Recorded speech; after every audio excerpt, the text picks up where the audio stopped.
1400-1500 साल पहले जब दुनिया में औरतों के साथ जानवरों जैसा सलूक किया जाता था, जब औरतों को बेचा जाता था, जब औरतों को एक ऑब्जेक्ट माना जाता था, जब औरतों को दूसरे दर्जे के शहरी माना जाता था, जब औरतों के पास कोई हुकूक नहीं थे, जब वेस्ट में औरतों को विच हंटिंग के नाम पर मारा जाता था और जब भारत में औरतों को सती के नाम पर जलाया जाता था, जब दुनिया में बच्चियों को, बेटियों को पैदा होते ही मार दिया जाता था, और उस वक्त जब दुनिया में कोई नहीं चाहता था कि उनको एक बेटी पैदा हो, उस वक्त सरकार दो आलम हुज़ूर सल्लल्लाहु अलैहि वसल्लम ने कहा था कि एक बेटी बाप के लिए जन्नत का दरवाजा खोल देती है, एक बीवी अपने शौहर का आधा दिन मुकम्मल कर देती है, जन्नत तो माँ के कदमों में है।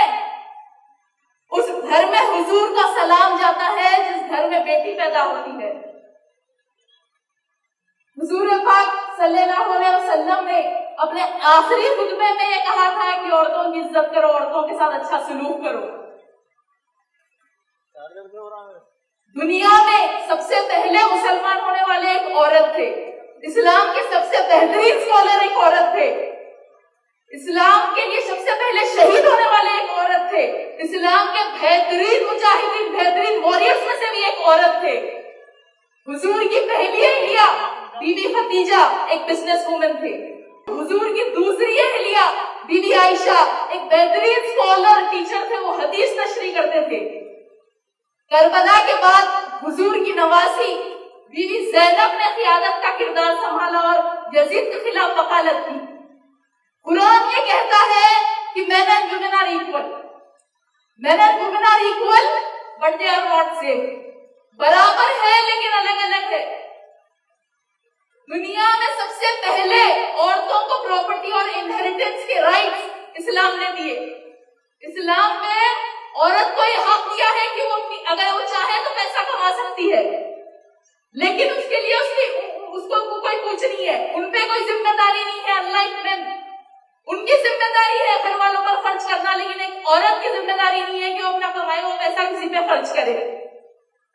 आज से 1400 साल पहले औरतों को वोटिंग राइट दिया गया था, वो सवाल भी करती थी, जंग भी लड़ा करती थी। इस्लाम ने औरतों को एजुकेशनल राइट्स दिए। इस्लाम में औरत अपनी पसंद का निकाह कर सकती है। इस्लाम में जहेज का कोई कॉन्सेप्ट नहीं है, मेहर का कॉन्सेप्ट है। निकाह के लिए जहेज वाजिब नहीं है, जहेज कंपलसरी नहीं है, लेकिन मेहर कंपलसरी है। और इस्लाम में औरत चाहे तो खुला ले सकती है। इस्लाम ने औरतों को मेंटेनेंस का राइट दिया है इद्दत तक।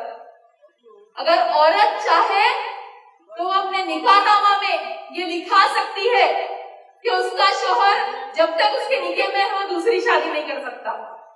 तो एक औरत को जितनी आजादी चाहिए थी वो इस्लाम दे चुका है। अगर उससे ज्यादा उसको कुछ चाहिए तो आजादी नहीं, बेहयाई है। इस बात पर गौर फरमाइए, क्योंकि ये जो हमारा आज का टॉपिक है, जो एक महीने से जो कैंपेन चल रहा है, मोरालिटी इज फ्रीडम।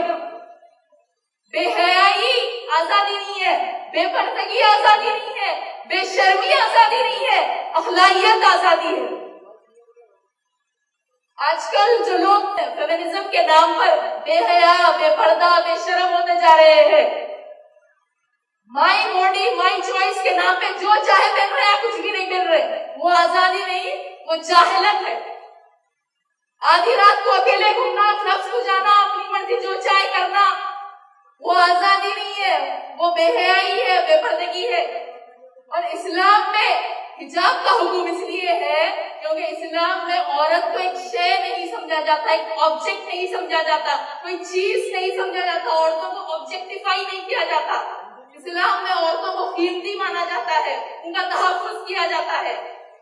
जो औरतें फेमिनिज्म के नाम पर मर्दों की बराबरी करना चाहती है, उसकी कोई जरूरत नहीं है। इस्लाम ने औरतों को बहुत बड़ा मुकाम, इज्जत और फजीलत दी है, मर्दों से बड़ा मुकाम औरतों को दिया है। और अगर तुम उनकी बराबरी करने जाओगे तो तुम्हारा लेवल गिर जाएगा। آج کل کا فیمنزم بے حیائی ہے.